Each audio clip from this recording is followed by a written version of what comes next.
Good evening. Former Chief Justice David Maraga has raised questions over empowerment initiatives by government happening in the country. He suggests that they are coming from a misappropriation of public funds.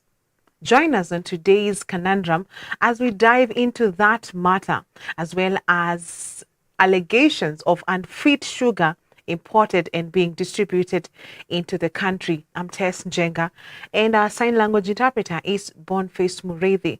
First, let's take a look at the day's news. Prime Cabinet Secretary Musalia Mudavadi has assured teachers of the government's continuous assessment of the status of education standards in the country. Speaking when he met with the leadership of the Kenya National Union of Teachers, NAT, and Kenya Secondary School Heads Association, KESHA, from Kakamega North, Malava constituency, Mudavadi said they will be holding routine dialogue and exchange of views sessions with education stakeholders moving forward. The delegation of over 70 teachers representatives met the Prime Cabinet Secretary at his offices in Nairobi. Alice Diana tells us more. Prime Cabinet Secretary Musalia Mudavadi has emphasized the government's commitment to partnering with educators in transforming learning environments and improving the welfare of communities as part of building a stronger, more inclusive national future. Mudavadi, who met with the leadership of the Kenya National Union of Teachers, NAT, and Kenya Secondary School Heads Association, KESHA, from Kakamega North, Malava constituency, at his office in Nairobi, reaffirmed the vital role teachers play as guardians of knowledge, ethics, and societal progress, saying the candid and insightful exchange of ideas should remain progressive. We want these things to be off the ground, so we are pushing. We want to look at the roads that you talk about, the challenges around your institutions. We want to work together. And I will be there to stand with you, to walk with you, so that we gradually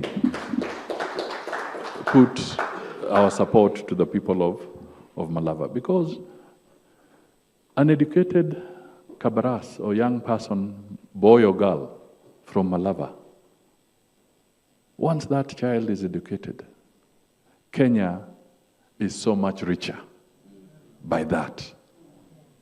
So we must get our systems right. Led by Kakamega North NAT Chairperson Simon Sindani, KESHA Vice Chairperson Dan Masitsa, and NAT Treasury Emily Mito, the delegation presented a comprehensive memorandum highlighting key areas where national government support is needed to strengthen the education sector in Malava. Among the priority issues raised were infrastructural upgrades for several institutions. I humbly request the following: that you assist us upgrade the infrastructure in the following institutions: Shamberere National Polytechnic, which needs a tuition block; Manyonje Secondary School, which needs a laboratory; Matioli Secondary Administration needs an administration block; Tande Secondary needs 6 classrooms; Matsaha Secondary needs a total facelift. On the other hand, we also have Chevoso Comprehensive School, which needs 4 classrooms. Ingavira Comprehensive needs 2 classrooms. Moriola Comprehensive Administration Block. Lunyu Comprehensive needs an ICT center. Lurale Comprehensive School needs 2 classrooms. Shibihwa Comprehensive needs 2 classrooms. The teachers further vowed to rally behind Mudavadi, saying they want to build a strong bond of collaboration as teachers with his office and the government because of what they are benefiting from President Ruto's leadership. It is through you that we shall be able to reach that huge basket at the national level. Kupitia hizo appointments ambazo tunasikia, tunajua kwamba hata kuna wengine bado, tuna matumaini kwamba mnaweza kutukumbuka. Na Mungu akubariki katika safari hii. Yule ambaye utawekea mkono, tuko nyuma yako, tutakuunga mkono, tuko tayari kutembea na wewe katika hii safari. The Prime CS challenged the team to take time and reflect on the forthcoming by-election in Malava, saying it is an opportunity for them as opinion shapers to give direction to the people of Malava on which leader the constituency deserves. He urged them to rally behind the Kenya Kwanza government and support President Ruto's agenda now and in the future, emphasizing on the greater significance of the voice of teachers. I'm talking to you because you are not just Malava citizens. You are opinion shapers. You are the movers and shakers. I want you to help us put Malava in the right direction. Alice Diana, Hope TV Newswatch. Much appreciated, Alice Diana, for that report. Now to politics. Democratic Action Party of Kenya, that is DAPK party leader Eugene Wamalwa, has dismissed reports of a split within the party, urging members to remain calm as internal disputes are addressed through the party's resolution committee. This comes amidst reports of growing divisions, with two rival factions emerging, one led by Wamalwa advocating for the party's current direction, and another by Deputy Party Leader and Trans Nzoia Governor George Natembeya pushing for a national rebrand. DAPK Secretary General Dr. Eseli Simiyu confirmed that the party has received several petitions targeting both leaders, but assured that all leadership issues will be handled internally.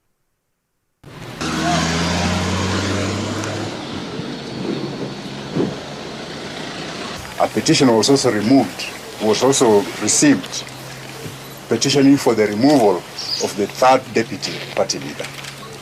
In view of all the above, the National Management Committee has deliberated and found that there is therefore a serious dispute between members of the party. We have received petitions, including against myself, yours truly, the party leader, Governor Natembeya, my deputy, the chairman here, and others. So we have a mechanism of dispute resolution. So we are telling our members and supporters not to be troubled. We are handling these things and we will be able to resolve these disputes. Yes? Yeah, kuna haja kwenda kwa chama kwa mkutano mnaongea lugha moja. What kind of nonsense is that? Tunataka kupanua chama ikuwe chama kubwa. Yeah, so definitely watu watakuwa topple, even me, maybe. Ile maono tukana tofauti kabisa. Mimi nikitolewa kama deputy party leader saizi na Mkuria awekwe kutoka kule Kuria. So siku amekuwa toppled, I'm just giving away because that's the party that we want Kenyans to be associated with. It wants to be owned by all Kenyans. It's not toppling. It's just rebranding.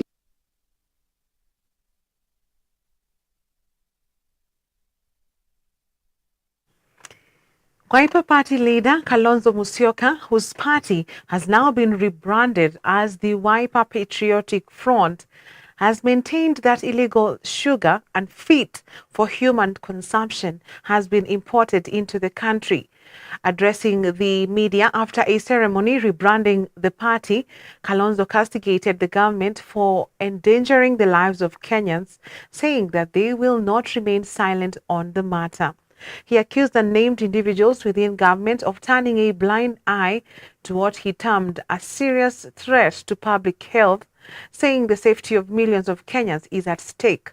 This, as the Kenya Bureau of Standards (KEBS) has dismissed reports of the toxic sugar consignment. Sugar that has been from the port of origin, right, in Brazil, declared unfit for human consumption, and you bring it even without proper documentation because it has to serve certain political gains, give empowerment, you know the word empowerment, misuse as it is. But the worst thing is, you want to poison our people? We say no. So Kenya Bureau of Standards, even them will be subject to scrutiny. It is standard, deny everything, deny. But we have very solid information kutoka kwenyewe from the port of origin to where we are, even the offloading taking place, we have been following. We are happy to announce that our new name is Wiper Patriotic Front. And you'll be hearing a lot from us in this regard. We will soon be announcing the next steps, including calling for a National Delegates Congress in the near future. We'll be making those announcements, and we're going to expand this movement to make it countrywide. The party will field the candidates everywhere in the Republic. Co-chairs from the East African Community, that is EAC, and the Southern Africa Development Community, SADC, convened a high-level consultative meeting today at State House, Nairobi, with a panel of facilitators leading the Democratic Republic of Congo, DRC, peace process. President William Ruto, who is the current chair of the EAC, hosted the meeting alongside his SADC counterpart, President Hakainde Hichilema of Zambia, represented by a senior delegation. Caleb Mwoti reports. Yes, Mr. President. The panel of facilitators led by former President Uhuru Kenyatta presented an updated roadmap outlining confidence-building measures and engagement with armed groups and affected communities. The meeting is seen as a critical step towards consolidating regional peace mechanisms ahead of the upcoming African Union Peace and Security Council briefing in DRC. Addressing the forum, President William Ruto emphasized the commitment of aligning regional peace initiatives and avoiding duplication of efforts. As I conclude, let me reiterate our commitment as joint chairs to providing leadership on this process on behalf of our joint EAC SADC Summit of Heads of State and Government. And we did decide to take the historic step, the first time ever that has happened in this continent, to bring two regional economic blocs together to facilitate the resolution of the process. African Union Commission Chairperson Mohamed Ali Yusuf emphasized that peace agreements can only be meaningful if they are fully implemented and matched by genuine political commitment from all parties involved. There is a need for better coordination and more coherence if we are to succeed in the implementation process of those agreements. Besides, the Commission urged all stakeholders to tackle the root causes of the problem in a holistic manner. Agreements can be meaningful and can be game changers if and only if they are implemented on the ground.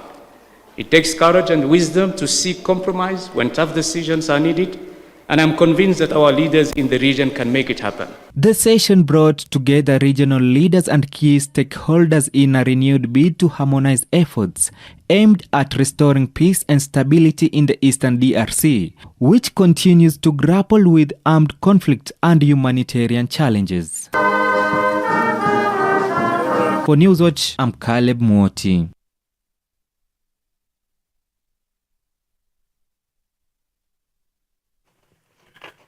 Much appreciated, Caleb, for that report. That takes us to a short break on Newswatch tonight.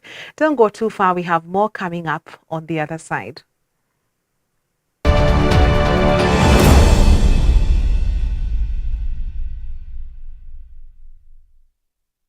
Umeingia Mboka. Nikamuuliza Mboka, akaniambia unajua yako ni Mboka si job. Nikamuuliza the difference between Mboka na job, akaniambia Mboka ni jina lingine ya kibarua. Kuna difference ya kibarua na kazi. Tu anaenda kazi, anapewa gari ya kampuni, anapewa nyumba ya kampuni, na before umfikie ukienda kwa ofisi yake ako na secretary kama wawili. Nikamwambia yenyewe ndio anaenda kibarua. Uko Mboka. Niko Mboka.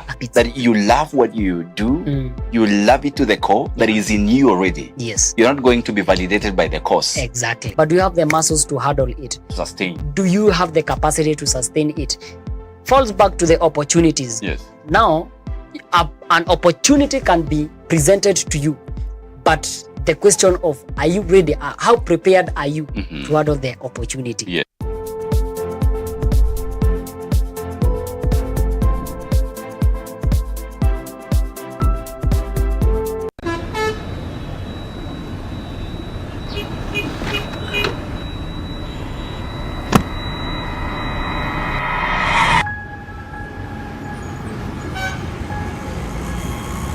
Rafiki so is a promise of a hand that reaches and goes beyond watangaza tumaini kote.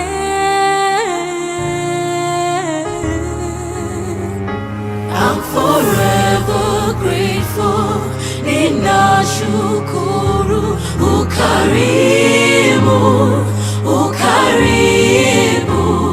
I'm forever grateful, ninashukuru ukarimu, ukarimu.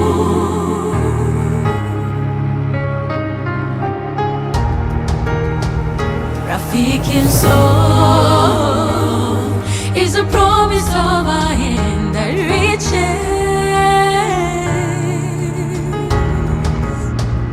and goes beyond watangaza tumaini kote. I'm forever grateful, ninashukuru ukarimu, ukarimu. I'm forever grateful, ninashukuru ukarimu, ukarimu. Rafiki msoul. Friends of Hope, keeping hope alive.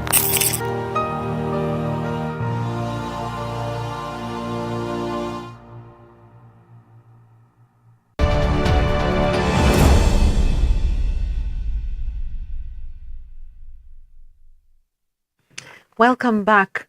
The government has reaffirmed its commitment to ensuring access to quality education for all Kenyan children, with education stakeholders announcing major investments in plans to bolster learning outcomes across the country. Speaking at Otam Boys High School during the school's annual general meeting and launch of its 2025 to 2029 strategic plan, Principal Secretary for Basic Education, Ambassador Professor Julius Bitok, revealed that for the first time in Kenya's history, the government has allocated 702 billion shillings to the education sector. He noted that the government remains committed to the competency-based curriculum,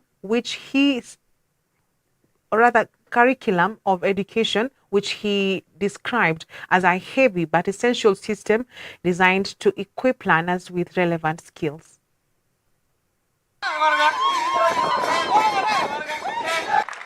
Kuna juzi tulipata changamoto recently, lakini kama PS wa education ambaye nimepewa jukumu, nataka kuhakikishia kwamba mambo ya free primary education policy na free day secondary is in place and the policy has not changed. It will continue. Serikali yetu ya William Samoei Ruto inajali wewe mtu wa kawaida, mtu wa chini, wewe mkulima, wewe mzazi, wewe mfanyabiashara. Kwa hivyo sera zake sote ni kwa kuinua wa Kenya na kuinua taifa letu la Kenya. For the past 2 decades, the Correctional Department in Kenya has made notable strides in improving the welfare of inmates. During a visit to the probation office and Bungoma main prison, the principal secretary in the State Department for Correctional Services, Salome Wairimo Mohia, commended ongoing reforms within the sector. She revealed that at least 50% of inmates in Bungoma County have been registered under the government's new Social Health Authority known as SHA. However, she noted that the lack of national ID cards remains a major barrier to full coverage. Mohia also praised ongoing efforts by the government to provide decent housing for correctional officers, calling it a major step towards improving staff welfare. If you see how the country looks like this year, as you compare to 20 years ago, there has been great strides that have been done. There's the issue of registration for the health, the universal health care, the 5 pillars of the bottom-up economic transformation agenda. There is the issue of affordable housing. We hope to begin this year, this financial year, the construction of housing for our officers here in Bungoma and across the country. We will plug into that. In terms of SHA, we've already commenced the registration of our inmates, and we hope very soon we shall conclude that exercise, as well as giving them the registration card so that they can also enjoy the universal healthcare, which is the government initiative and which is a goal of the universal healthcare as advanced by His Excellency the President, and which is a collective effort of all of us. Additionally, we have come to check on the land use of our prisons. As you're aware, His Excellency is very keen on the issue of food security as one of the pillars of the bottom-up economic transformation agenda. And we plug into that because we have farms and we have scaled production. This year, for the first time in many decades, we are going to have a bumper harvest of maize, of potatoes, of wheat, and of sunflower. And for the first time in the history of Kenya Prisons is going to be able to we procured a cold press, and we are going to be able to produce oil, salad oil, for use in our prisons, and our prisons are going to buy that sunflower oil because His Excellency has emphasized on the need for us to progressively become secure in terms of food production. We have a long way to go, but we are doing it.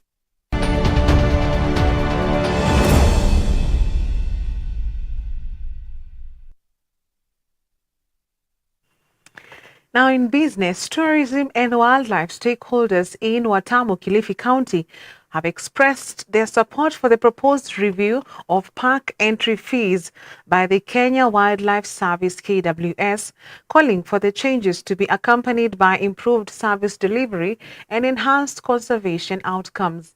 Speaking during a stakeholder engagement forum on the proposed review of conservation fees held at the Turtle Bay Resort, Patrick Changawa, a tour operator in Watamu, noted that the area is a key contributor to Kenya's tourism sector and thanked KWS for engaging Watamu stakeholders in the fees review process. If adopted, this will mark the first comprehensive adjustment of conservation fees in 18 years, a necessary step to reflect current conservation challenges and ensure sustainable funding for Kenya's protected areas.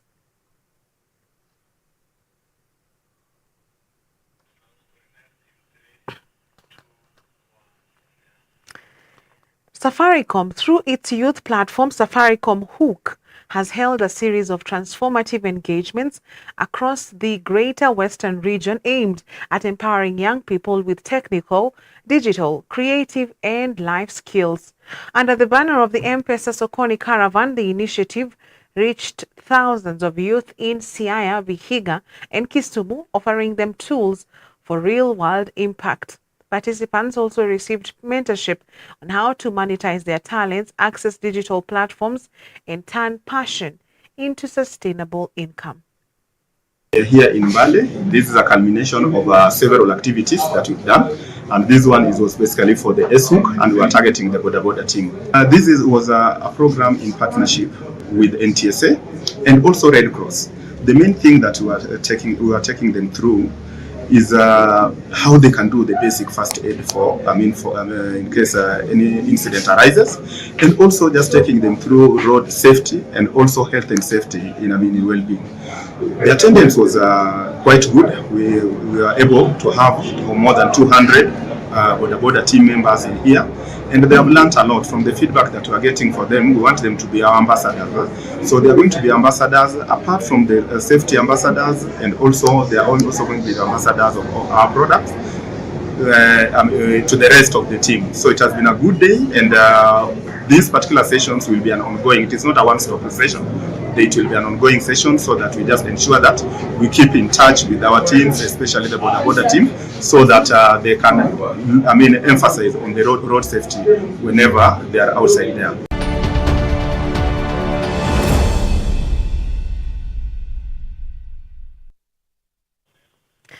The Confederation of African Football, CAF, is placing strong emphasis on safety and security ahead of the African Nations Championship CHAN 2024, which kicks off tomorrow with the opening match set to take place in Tanzania. CAF's head of safety and security, Dr. Christian Emerwa, has outlined key priorities guiding the continental body's preparations, noting that venue security and crowd control remain at the core of their strategy. Dr. Emerwa emphasized the Confederation's close collaboration with the host nations to ensure that all match venues meet international safety standards. The key priorities for us at CAF is to make sure that we organize a safe and secured event across the three nations. As you know, this is the first time that CAF will be organizing a tournament across three nations. And we have been working closely with the local organizing committees of Tanzania, Uganda, and Kenya to make sure that we work together in developing a clear concept that will be doable and workable across the three countries. As you know, we also would want to see a situation where people would experience the same service level in respective of the countries that they are going to watch the match. And this is what we have been working together with each of the countries to harmonize and agree on what needs to be done. And so far, I would say we're almost there. We are ready, and hopefully we will get all the little I's dotted and the T's crossed before we get to the main opening itself. KCB RFC are confident of extending their winning streak as they head into the Prinsloo Sevens this weekend at the Nakuru Athletics Club, which is the second leg of the 2025 National Sevens Circuit. Fresh from a narrow 15-14 win over Strathmore Leos at the Driftwood Sevens in Mombasa, the Bankers top the standings with 22 points.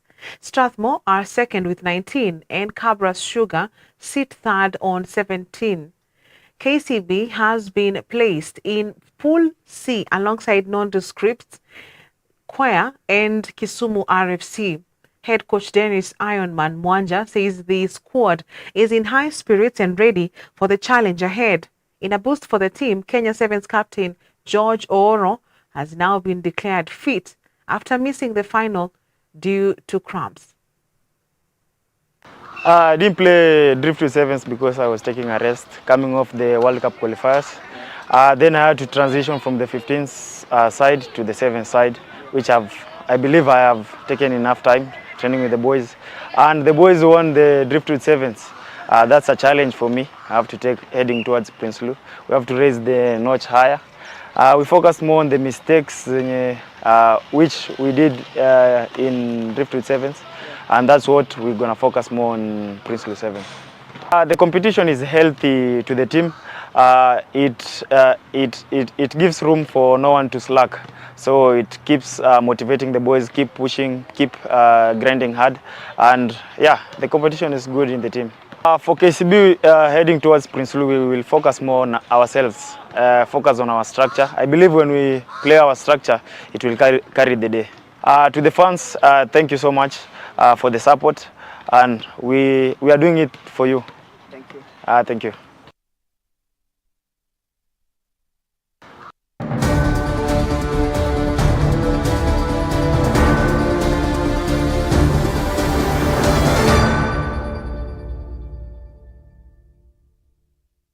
Now, on today's conundrum, former Chief Justice David Maraga has criticized the Kenya Kwanza government's so-called empowerment fundraisers ongoing in the country. Though some may dismiss him as one eyeing the presidency, Maraga is raising a question that every Kenyan taxpayer should be asking.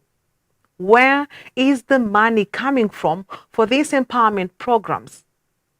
If, as Maraga alleges, these funds are siphoned from public coffers, it paints a troubling picture. One where vital sectors like health and education are left struggling, while politically motivated handouts flourish in public rallies. The health sector is in crisis with alleged underfunding in the education sector. Yet, Millions are being dished out in broad daylight, often without transparency or clear oversight. If this is taxpayers' money being diverted for political mileage, then the public is being shortchanged and the law is being broken.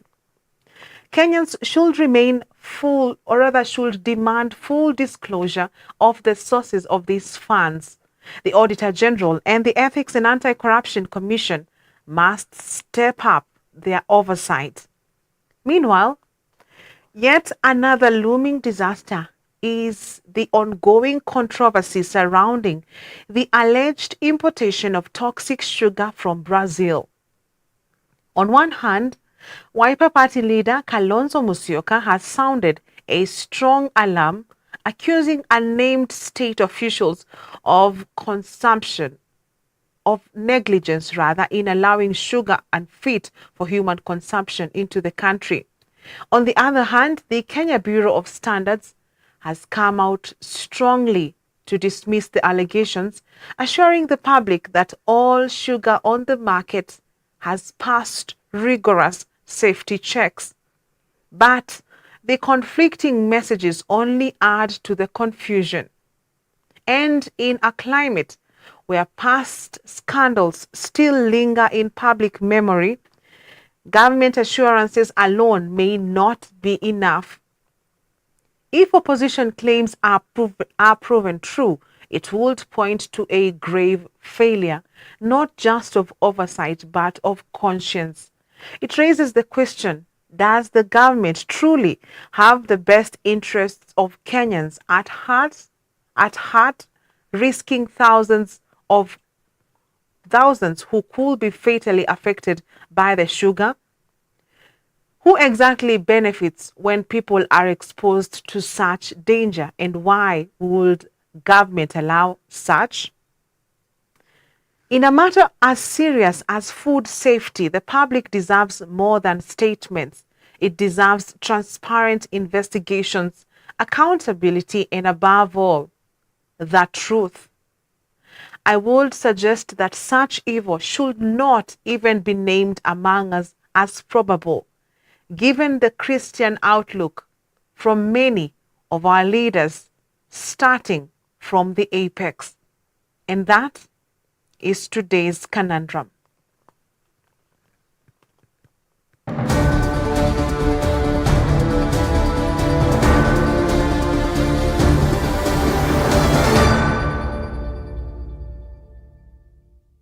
That's right. Today's conundrum brings us to the end of Newswatch tonight. On behalf of the whole team that has made this bulletin a success, thank you for watching. I'm Tess Njenga, and our sign language interpreter is Boniface Murithi. Till next time, have a good night.